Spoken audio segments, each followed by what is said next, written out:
Ya. Pemirsa, penembakan terjadi di kantor Majelis Ulama Indonesia atau MUI Pusat diyakini merupakan aksi lone wolf dan tidak melibatkan organisasi teroris tertentu. Seperti apa kronologi hingga motif dari pelaku, kita ulas selengkapnya dalam fact check kita kali ini. Kita mulai dari kronologi penembakan yang terjadi pada Selasa 2 Mei 2023 kemarin, tepatnya pada pukul 11:24 waktu Indonesia Barat. Pelaku Mustopa datang menyambangi kantor MUI dengan tujuan untuk bertemu dengan ketua MUI. Namun saat itu di kantor MUI memang tengah berlangsung acara halal bihalal. Dan saat itu pelaku kemudian ditolak untuk bertemu dengan ketua MUI saat itu karena tidak bisa menjelaskan maksud dan tujuan, sehingga ditolak oleh pengamanan dalam dan juga tidak diperbolehkan masuk ke area lobi saat itu. Kemudian pelaku langsung mengeluarkan senjata airsoft gun dan juga melakukan tembakan menuju ke arah salah seorang yang ada di dalam atau resepsionis yang ada di dalam, kemudian juga menembakkan ke arah pintu kaca, dan sehingga terjadi beberapa orang yang mengalami luka akibat dari tembakan senjata airsoft gun tersebut. Lalu kemudian pelaku berhasil diamankan oleh Pamdal dan juga dibawa keluar serta dibawa ke Polsek Menteng. Saat itu juga tim dari kepolisian segera tiba di lokasi dan juga melakukan pengamanan.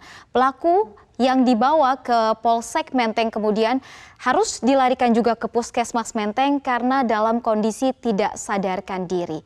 Nah, akibat insiden penembakan oleh pelaku Mustopa, 2 orang pegawai mengalami luka-luka.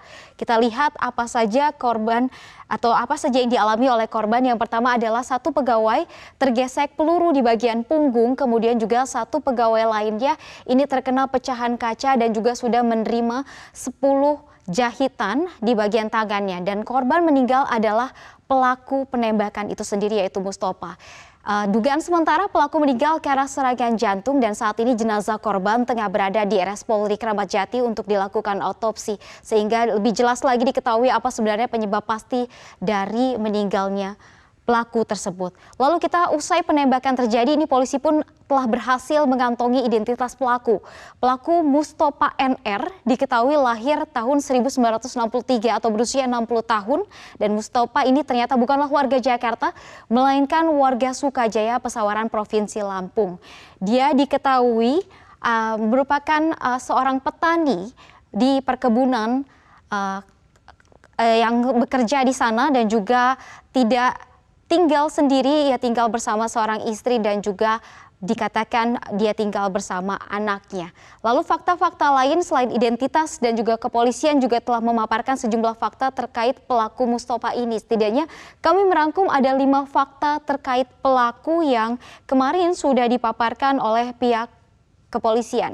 Yang pertama adalah pelaku ialah residivis pengerusakan objek vital pada tahun 2016, tepatnya pengerusakan kantor ketua DPRD di Lampung atau di DPRD Lampung. Ia melakukan pengerusakan tahun 2016 lalu.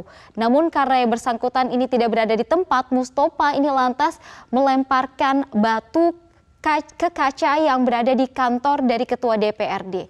Lalu kemudian yang kedua adalah fakta bahwa di tanggal 25 Juli 2022 ia sempat menuliskan surat ke Polda Metro Jaya di mana ia meminta untuk bertemu atau dipertemukan dengan ketua MUI. Kala itu ia meminta Kapolda untuk mempertemukannya dengan ketua MUI karena ingin menyampaikan bahwa ia adalah seorang wakil Nabi. Namun jika tidak dipenuhi, ia memang mengatakan bahwa ia akan melakukan kekerasan atau tindakan kekerasan. Kemudian kemarin juga dikatakan bahwa ditemukan tulisan surat untuk MUI yang berisikan tulisan surat dengan judul surat yang ke-6.